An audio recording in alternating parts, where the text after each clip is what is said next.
Hey everyone, welcome back to the Growth Signal, where we are reimagining the future of customer relationships, how we build them, how we keep them, and how we continue to lead as those customer expectations rapidly evolve. My name is Alyssa Nolte, And I'm Brooke Greening. and we are set to have a great conversation. So, Brooke, tell us, what is your hot take? My hot take is in my world where I help service-based business leaders that they do not need to look at sales conversations as a necessary evil. It can actually be a great tool to serve our customers and to grow our business. It's so funny that you say that because I always tell people I am a accidental seller, like not even a reluctant seller, an accidental seller. Like when I started my career, I had no intention of doing sales, and then I joined a startup where you wear all the hats, Yeah. and all of a sudden I discovered that sales wasn't what I thought it was. Like my Mhm. perception of like always be closing, and Mhm. in order for me to win you have to lose, and it's a Right. competition, it's a battle, we're going to arms, and all these military terms that we tend to use around sales and selling. Yeah. And I really just discovered that, oh, it's just listening to people and figuring out what they need. It's No, not that hard. I So tell yeah, me more. 100%. So I, along with you, I did not go into the sales world. I was getting my master's in counseling at that point, and I just needed to have a job. I needed to find something that would be flexible in my schedule. And so I landed at Wells Fargo Financial in the telemarketing world. And I saw the opposite. I saw a lot of like fist bumping and sales bro and like, hey, she didn't want to do it, but I Hmm. got her to. And I just kept thinking, this can't be right. This can't be how sales has to be because my dad was in sales, my brother was in sales. I'm like, they're not jerks. So Right.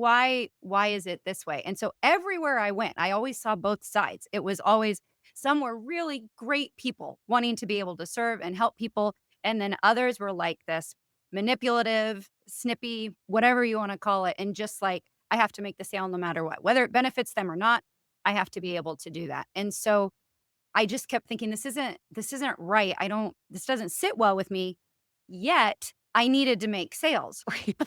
If you don't make sales, you don't keep your job. And so I just kept going into more and more sales roles because I enjoyed it, but there was always this tension of how do we do this the right way? And then like you, one day I had this epiphany of, oh, all that I do in counseling is the exact same thing I'm going to choose to do in sales. And I'm going to ask good questions and I'm going to listen and we're going to figure out if we can truly help them. And if we can, great. If we can't, let's give them other resources and move on. And that's when all of the sales started to take off, and then that's when I was able to help other businesses as well. Well, and it's hard too because you sales gets a bad rap, and I always Mhm. say sales gets a bad rap, and it kind of deserves it, but it's Mhm. because of those people that you're talking about. I worked with a guy who, we had a product, it had a fairly set price, and that price would change based on a variety of factors, right? B2B, that's kinda how it works, Yeah. and he would try the most extreme markups because he was paid on commission, and so if Oh, he yeah. got the markup, then that was all basically just like gravy for him. Yeah. So I would give him a proposal, let's say it was like $50,000. And then he would go to the customer and say, it's gonna be Oh. $250,000. And like that kind of stuff never sat right with me because it was my team that was delivering it. He was reselling my product. And Mhm. I'm always like, you're going to basically set this expectation that they're going to get $250,000 of value, but I only had $50,000 of value to give them. And Mhm. I had to like end that relationship because it was so icky. And he Oh, saw yeah. nothing wrong with it. No, but and you're absolutely right. When people are saying that they kind of feel uncomfortable in sales and that that's that ick factor, you're 100% because HubSpot just came out with a statistic and they're like, so 3% of the population trust those in sales and 5% trust those in marketing, which for us we're like, great. Yep. That's fantastic. And so they're not wrong. They've already had bad experiences in that. And so for me, when I'm helping the business owners, they've just swung completely to the other side. And they're like, okay, I don't want to have anything to do with it. I know what I don't want to sound like, but I'm not entirely sure what I want to sound like. Like I know who I don't want to become, but I don't really have necessarily the tools and resources to sell the way that I want to. That's in an authentic way. And so that's where we came into play with the service framework to help people because sales is not the problem. Making money is not the problem. Doing it in a manipulative way is. Yeah. If you and I are kind of in wild agreement that sales doesn't have to be this way, why Yes. do you think it still is, because I still come across some super slime balls. So Oh, yeah. why are we in this situation where, like, if you and I are in agreement and a lot of people are in agreement, and if 3% of the population doesn't, like, has no, only is the only ones that trust salespeople, Right. and it's probably 3% of that would be salespeople. Right. Um, I didn't actually, no, even look to actually, see. they probably know better. 3% of that has never actually had to buy anything. Right, or they've just worked with us, and that was Yeah, exactly. So if we're both in wild agreement here, yes. why is it still this way? Because it's still the prevalent teaching half the time. So everywhere I go, when I'm talking to people, it's not that they didn't have any type of sales training. The training that they had wasn't wasn't that authentic piece of it. It's just and the other piece is that it actually works. I'm not saying if you manipulate someone, it doesn't work. I'm just saying I have no desire to do business in that way. And the clients that I work with have no desire to do business that way. It's still effective. It is not effective in the long run. Like you burn bridges, people don't trust you, they shout your name. Like in the long run, it actually hurts you. But in the short term, if you're manipulative or if you're creating that false sense of urgency, or if you're like pretending that you care and then making people feel really stupid that they're not buying from you, any of those techniques that people use, it unfortunately still works. Yeah, So it people does. keep doing it. I consider myself like a student of salesmanship, and some of the salesmanship that I got really interested in COVID was affiliate marketing. And I don't know Mhm. if you're familiar with that at Yeah. all. But for those who aren't, it's basically like you're a essentially a marketer for the company. So you might, if you ever are on TikTok, if you see those orange carts where they're trying to sell you Medicube is what I usually get, the face cream or Oh, some kind sure. of scrubber or something like that. They're promoting the product on behalf of the company, but they just get a commission if you make a sale. Yeah. And one of the things that I learned about when I was kind of diving deep into that approach to sales was they do this thing where they have an offer and they have a promise, right? And then if Hmm. you go to the next step, you get what's called a squeeze page. That's literally what they call it, which is why when they're trying to, like, get you to take action right now, like, "Oh, this offer is gonna expire in 30 seconds," or Mm, "There's only 2 seats left in this, masterclass that's gonna change your life." And then they have what's called an upsell page. So if you go through mm, the squeeze page, then you're gonna immediately get hit with a, "Well, I know you just said you would pay $97 for this 1-hour masterclass, but we have an exclusive opportunity for $900." And, like, there's nothing wrong with this, right? Because there right. are people out there who are delivering good services, Yeah. and I'm one of them. Like, I have a whole funnel Yeah. and everything that goes along with it. So I'm not, like, saying anything against the funnel. It's just that Right. there's so many people out there who are using these techniques to be deceptive. Because 'Cause I'll tell you, I 100%. I fell for one, and I went through and I paid Mm. $97, and it was, like, a really crappy Google Doc link that I ended up getting. Oh, So, you know, with that, right, again, nothing wrong with the whole concept, but there's so right. many bad actors out there who are doing things to try to squeeze you. Yes, and I this reminds me, I agree with you 100%. It also reminds me of how the good people who Yeah. are trying to make a good living and want to serve, so especially in the service industry, like, they're offering basically themselves to help in whatever it is to help the business and what they need, whether accounting or coaching or consulting or whatever the case. And so it's not that they're not bad at what they do, they're getting good results, but Yeah.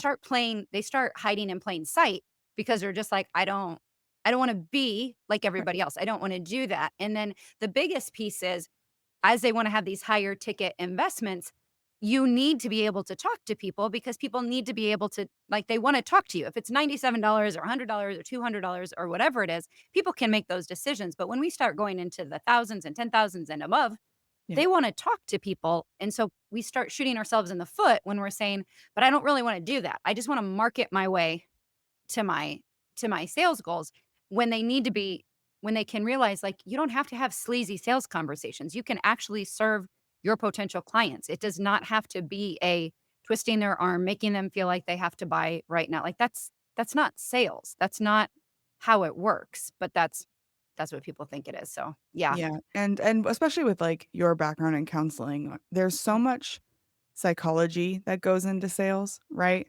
And Yeah. the understanding of the human being, and so take us through that, like, what have you found in the parallels from what you learned in your consulting masters to Mhm.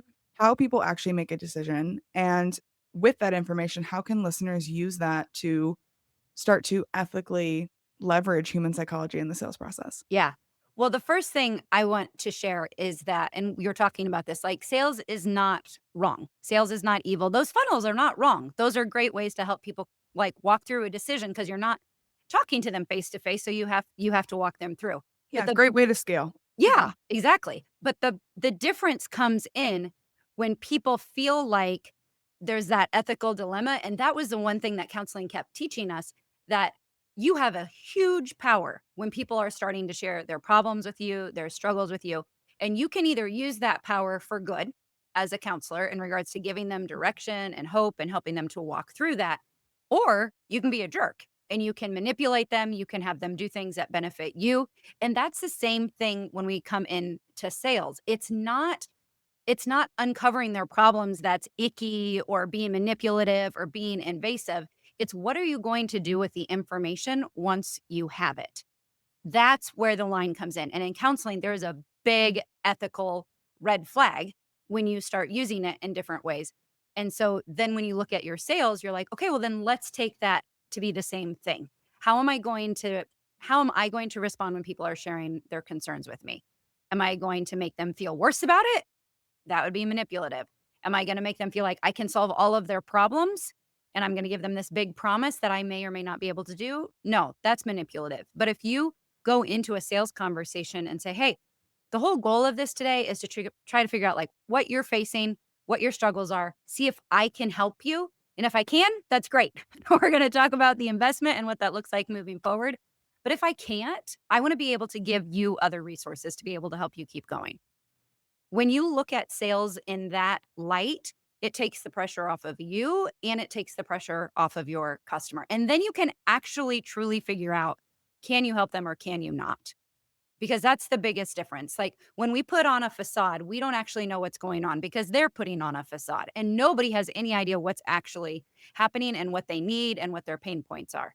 But if we're able to like build that trust and take those layers down where they can share those with us, then it's our ethical obligation to say, yes, I can either help you and this is what it looks like, or no, I really can't.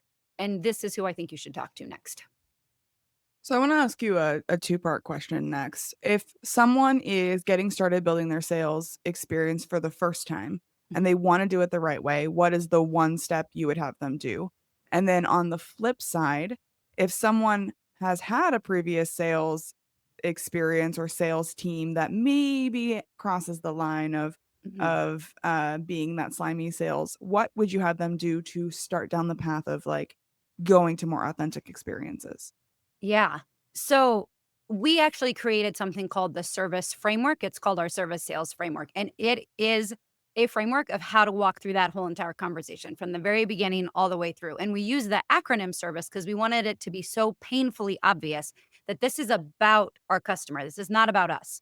When we start making it about us, that's where things get really dicey. That's when we start getting desperate. That's when we start getting frustrated. That's when we start getting needy and all of that starts to come across. And so when you say what's the very first thing I would do, you're saying when they're first starting their business? Yeah, maybe they've just hired their first salesperson. It's no Okay. longer founder-led sales. How do we Yeah. go like teach other people to sell with Yeah. the same level of authenticity and care that we've poured into our products and our services? Yeah. I would say that definitely comes into like the onboarding piece. And I would actually encourage them to work through that service framework to start saying, okay, this is how we lead it. And then also when you're first bringing your sales team in, helping understand the difference. Like there's a difference between onboarding and helping them understand what's going on. Like you just sharing, like, these are our products, this is what's going on. That's not going to help them to be able to move forward. So the biggest piece when anyone's trying to bring on their first sales team member is make sure you have a process that they can follow through. It's not just necessarily how is that conversation going, but like what is your whole sales process? Because for a lot of founders, they just figured it out on their own. It was their heart, it was their soul. They just worked really hard. But when you bring somebody else in, you can't just be like, "Well, do what I do," because they're not you. And they never will be They able never to. will be. And you've made a million mistakes in that process that you Yes. forgot you made in the first place and learned Yeah. from. So you definitely the very first piece would be for like that. founder to say, okay, we actually need to lay out our sales process so that they know what to do when they come in.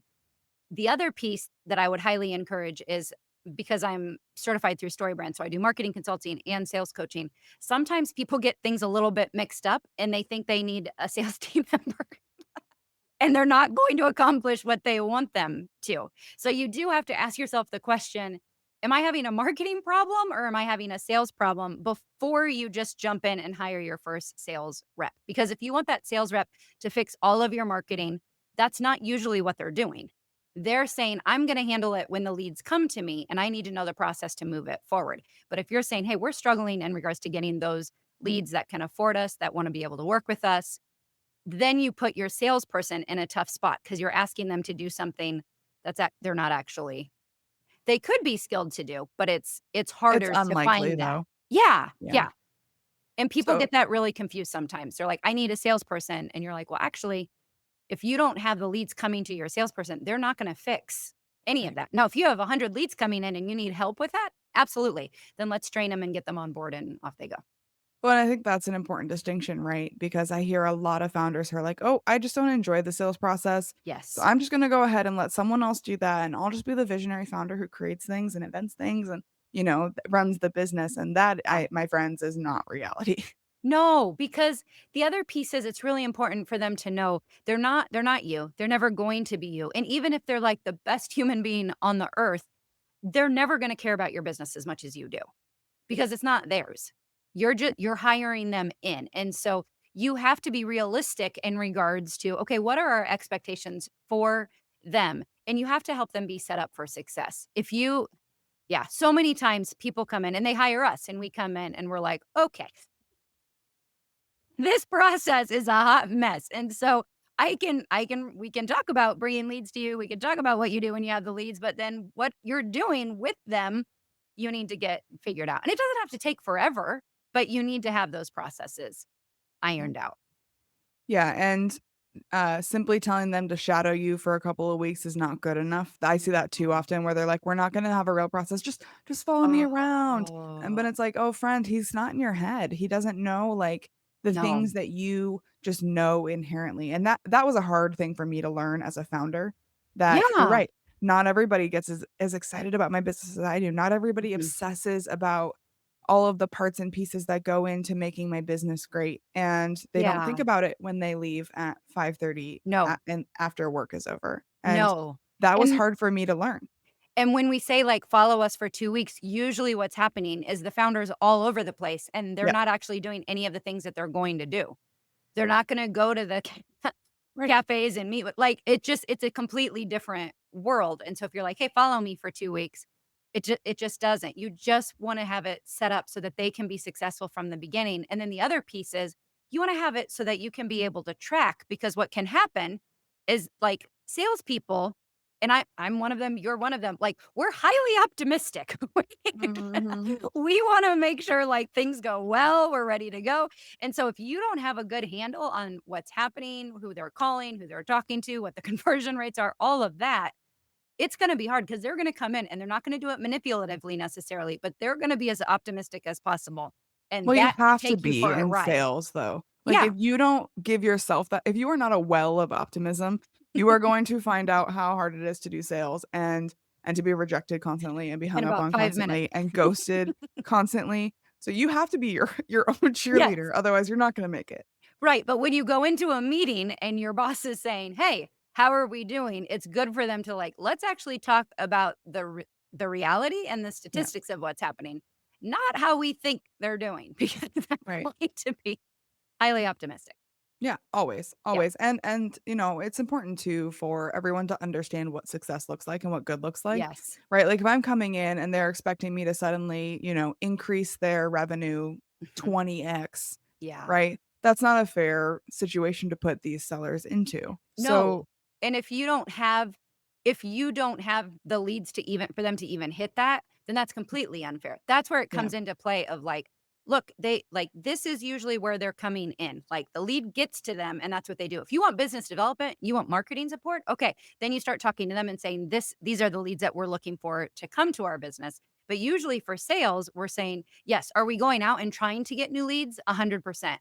But if that's their whole entire job, that's gonna be really hard because then they don't have the ability to actually talk to people and make the sales that they need to. Right. It is a little bit of a numbers game sometimes Mhm. too, especially if you haven't done a good job of creating that funnel that's going Yeah, to bring people in to have these conversations of giving people value right away yeah, so that when they talk to your salesperson, they've already have the trust that they're going to at least have a relevant conversation, yeah. if not a right fit right now. Yeah, and the other piece is depending, because I know every business is different, but specifically for me when I'm working with, service-based businesses, sometimes, like, even what they're selling is not completely nailed down. It's customized, and so it's like, "Okay, we can do this or we can do this," and then that is setting them up for failure as well. Like, it has to be crystal clear what you want them to be able to sell, what that looks like, what that time frame looks like, all of those things, so they can talk about it, like you said, intelligently instead of just trying to not lose a sale and being overpromising. So there's an important point that you made there that I really wanna, like, double click on, the difference between trying not to lose a sale and trying to win a sale. Mhm. So, how do we think about setting up our people in a way that makes sure that it's always about, trying to just finalize the sale rather than trying to avoid losing it? I th For me, like, when you say trying to finalize the sale, are you saying that people are getting nervous and they're like, "Oh, no, no, no, no, they're not going to buy," and how do we overcome that, or what is your question? I'm sorry, I'm a little confused by it. No, it's all good. Maybe I'm confused by it too.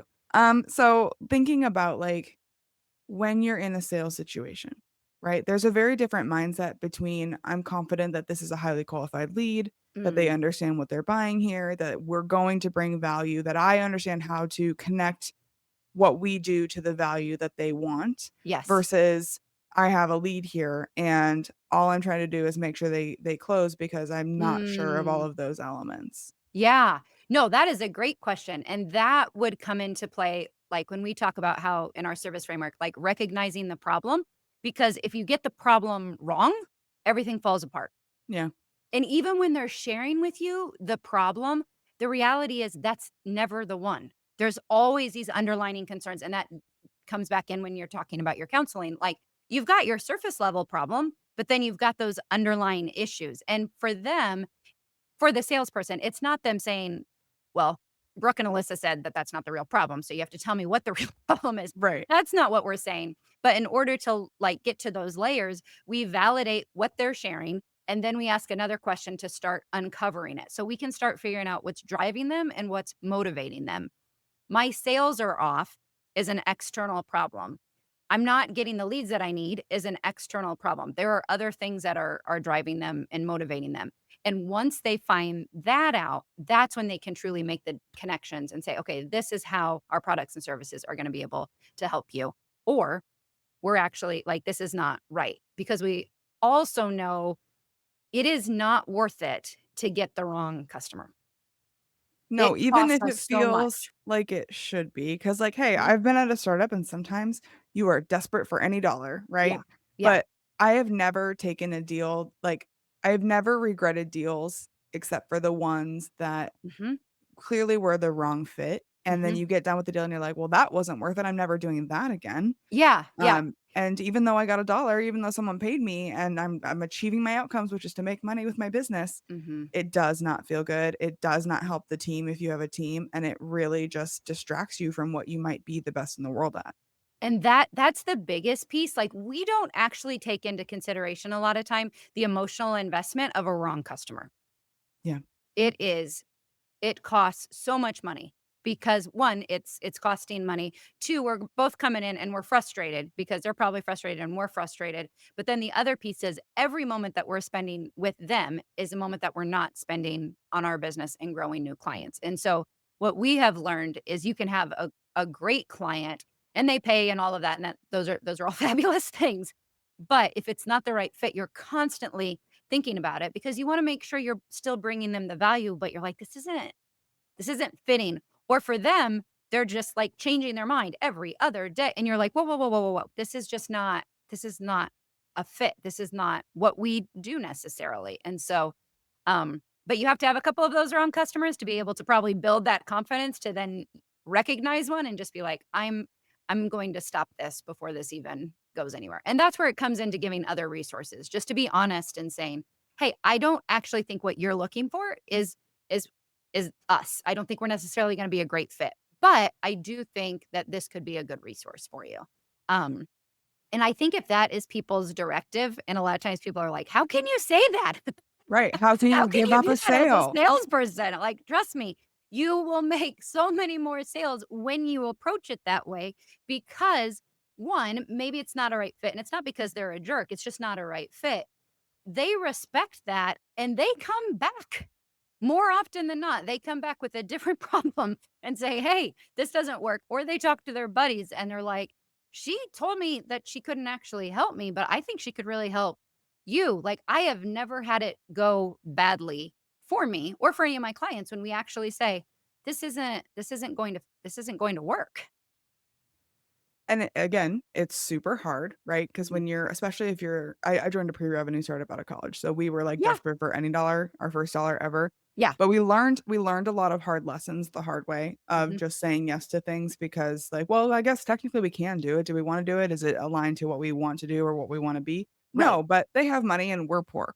Yeah. And but I even though I'm kind of restarting a startup, I don't think I would do it again, even because I know now Mhm. how much of a distraction it can be, Yeah. how much you can end up down a road of delivering something you never intended to, how it can Yeah. dilute the value of your other products, and it can hurt your brand reputation overall. The Oh, world is a 100%. lot smaller than you think it is, and Yeah. one bad delivery might be the difference between your success and not. 100%.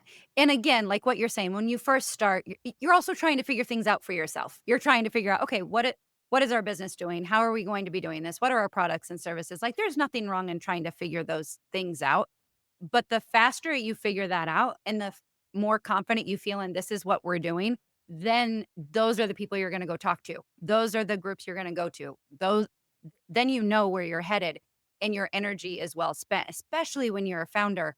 You're one or two people, like, you can't be everywhere at the Right. same time. You can't meet everyone that you want to. And so you have to be particular in who you're talking to. But I agree with you. You don't really learn it until you've actually had the effects of it and you're Yeah. like, "Okay, It's not I something that's that not worth it." it's not something you can read in a news article or hear on this podcast. You do have to it is a Yeah. canon event, I fear, that you have to Yes. experience. Yeah, but hopefully it doesn't have to be, like, life-shattering. Hopefully Yeah, it could be a quick one, and then you're like, "Alright, let's take everybody else's advice that they've ever heard and take it wrong seriously. customers that do not work." Yeah. So, Brooke, if someone is wanting to learn more, if they want to expand their knowledge, Mhm. who else is out there? Who is leading the charge on changing the way that we build relationships with our customers? Yeah. So, I'm certified through StoryBrand, and so Donald Miller is he's a big coach for me in regards to he has books like, The Story Brand, Building a Story Brand, Marketing Made Simple, and it's all about what he uses in his words, making the customer the hero. Even when you're doing that in your marketing, when you're doing that in your sales conversations, and I feel like that is the best way to be able to do business. That doesn't mean they're always right, that doesn't mean we do absolutely everything that they say, but it means we are trying to serve them in what we're doing. And so he's written a lot of great books, and he's a person that I would really recommend just to be able to even think about. He's also done How to Build a Small Business. That's another book of his. And so if people are just starting, it's a great resource for them as well. And if someone is connecting with you and they want to learn more, where can they find you online? Yeah. So I'm very active on LinkedIn.